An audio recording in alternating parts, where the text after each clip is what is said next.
সাহিত্যসভা সমিতিয়ে বিগত কেইবাটা বছৰ ধৰি প্ৰয়াত কৃষ্ণকান্ত বৰা আৰু প্ৰয়াত নলিনী বৰা পৌৰাণিক শৈক্ষিক ক্ৰীড়াখনে প্ৰদান কৰি আহিছে।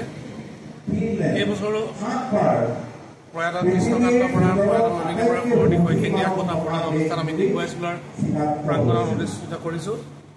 এইবাৰ এই বঁটা পদক প্ৰাপ্ত হৈছে ভাৰতীয় ইংলিছ একাডেমী শ্ৰীমতী মঞ্জুশ্ৰী বুঢ়াগোহাঁয়ে ডিগবৈ পৰীক্ষা কেন্দ্ৰত সৰ্বোচ্চ নম্বৰ লাভ কৰিছে আৰু অসমীয়া বিষয়ত বিশেষ কৃতিত্ব লাভ কৰা ডিগবৈ হাইস্কুলৰ ছাত্ৰী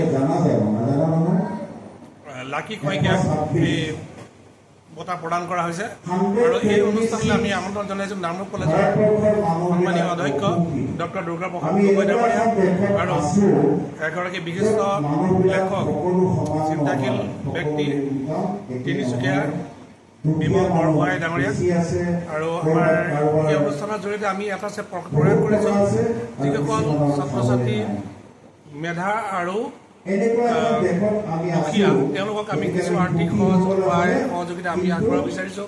আৰু ইয়াৰ জৰিয়তে শৈক্ষিক ক্ষেত্ৰখনত যদি কিয় উত্তৰণ ঘটিব তাৰ কাৰণে এই প্ৰয়াস হাতত লোৱা হৈছে।